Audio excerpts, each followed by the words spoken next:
मत भागो पश्चिमी सभ्यता के पीछे, वो लोग हैं खुद परेशान। ये बात जाने कब हमारी समझ आएगी, संभाल लो अपनी संस्कृति को, वरना अब की बारिश में दीवार भी ढह जाएगी। सभी को नमस्ते जी। आज आप सभी जानते हैं, यदि हम ईसा कैलेंडर के अनुसार देखें तो आज 31 दिसंबर है और कल 1 जनवरी है। और कल 1 जनवरी को लोग नए साल के रूप में मनाते हैं। लेकिन मैं आपसे एक बात पूछना चाहता हूं, सामान्य सी बात है। आज जो कैलेंडर है ये ईसा से संबंधित है। और ये बात बताओ, ये ईसा से संबंधित है क्या? इससे पहले हमारी कोई संस्कृति, भारतीयों कोई चरित्र, भारतीयों कोई नव वर्ष नहीं होता था क्या? बिल्कुल होता था। लेकिन ये 1 जनवरी से कब से चला है? भारत देश में ये गुलामी काल से यहाँ हमने बड़ी रुचि से इसको मनाना शुरू कर दिया। लेकिन बात आई, क्या अब कुछ नया है? हम इसको नव वर्ष के रूप में मना रहे हैं, क्या कुछ नया है? क्या आपके वस्त्र नए हैं? क्या आपके नए का मतलब अब तो सर्दियों के हैं तो सर्दियों के हैं, ये तो नहीं कि गर्मियों वाले आ गए हैं।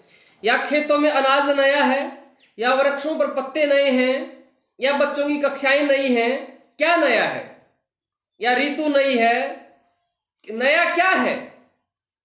लेकिन फिर भी हम इसे नव वर्ष के रूप में मनाते हैं। तो नया कुछ भी नहीं है। तो कल नव वर्ष नहीं है। और ये रात को शुभकामनाएं देना है, बहुत बड़ी मूर्खता है।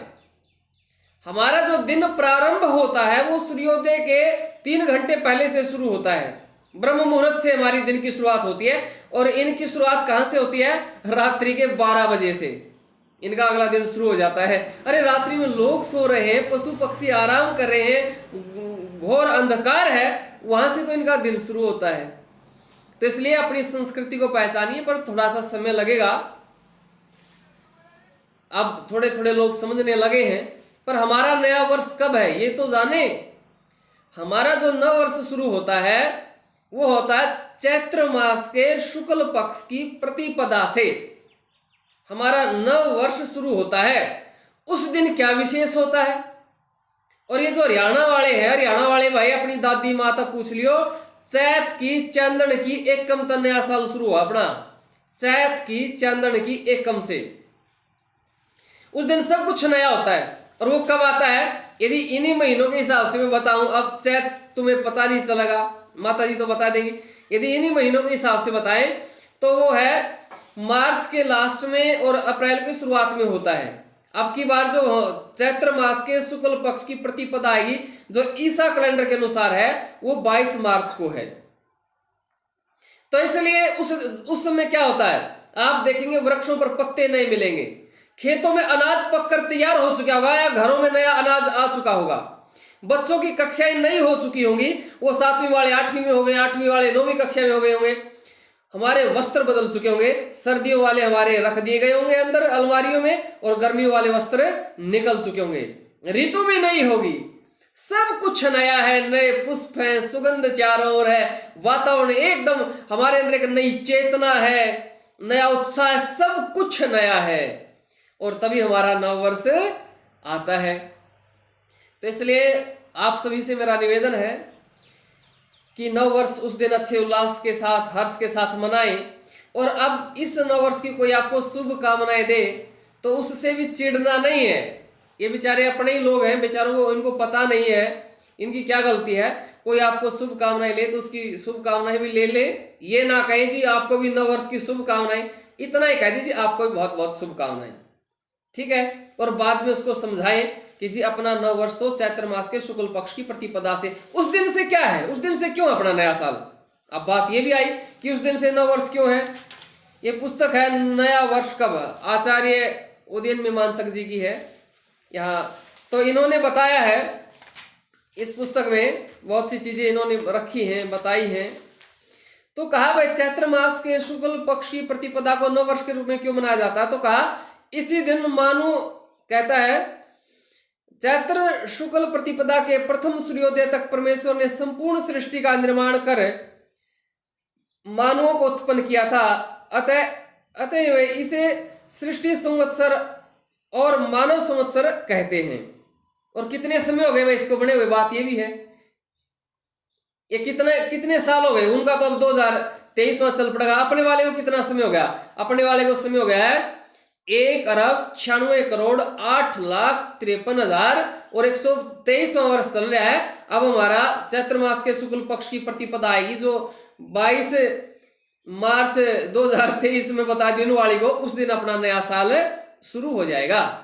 यानी कि 1,96,08,53,000 और 124वां वर्ष हमारा शुरू हो जाएगा। कहता है फिर आगे आचार्य जी ने बताया कि इसी दिन मानवों के कल्याण निमित्त परमात्मा ने अग्नि, वायु, आदित्य, अंगिरा नाम के 4 ऋषियों के अंतःकरण में वेद ज्ञान प्रकाशित किया, इसलिए इसे वेद संवत्सर भी कहते हैं। फिर कहा इसी दिन कलयुग संवत्सर आरंभ होता है। चौथे नंबर पर कहा इसी दिन पांडु पुत्र युधिष्ठिर का राज्य अभिषेक हुआ था, इसलिए युधिष्ठिर संवत्सर भी इसी दिन से आरंभ हुआ। आगे बताया कि अत्यंत पराक्रमी, धर्मात्मा और न्याय प्रिय विक्रमादित्य के नाम से प्रसिद्ध संवत्सर भी इसी दिन से आरंभ होता है। फिर कहा शालिवाहन के हुणों को पराजित कर दक्षिण भारत में एक अच्छा धार्मिक राज्य स्थापित किया था, तब से शालिवाहन शक संवत भी आरंभ हुआ था। यह संवत्सर भी इसी दिन आरंभ होता है। महर्षि दयानंद ने वैदिक धर्म एवं प्राचीन संस्कृति की रक्षा के लिए और मानव समाज की उन्नति के लिए इसी दिन आर्य समाज की स्थापना की थी। तो इस नए वर्ष के समीप ही अर्थात चैत्र शुक्ल नवमी के दिन मर्यादा पुरुषोत्तम श्री राम का राज्य अभिषेक हुआ था।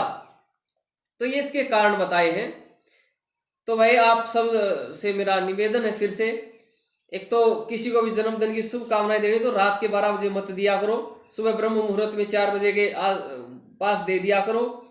और रात को ये हुड़दंगबाजी नहीं करनी है। हाँ, कोई शुभकामनाएं दे रहा है तो उसकी स्वीकार कर लेनी, उसे भिड़ना नहीं है। क्या तुम गुलामी के संस्कार ले रहे हो, क्या तुम गुलामों वाले ले रहे हो, ऐसा नहीं बोलना है। उसे समझाना है, बताना है, वो अपना ही आदमी है। किसी को दुत्कार करके डांट करके हम बदलाव नहीं कर सकते। प्यार और पुचकार की भाषा जानवर को भी पालतू बना देती है। तो ये अपना अग्निदेव नैष्ठिक चैनल है भाई, इस पर मैं ऐसी वीडियो डालूंगा, आप परिवार के साथ बैठकर देख सकते हैं। इस पर सीधी खुलम खला जो हमारी पर्दे की बातें हैं वो अग्निदेव यूट्यूब चैनल पर ही मिलेंगी। तो धन्यवाद सभी को, नमस्ते।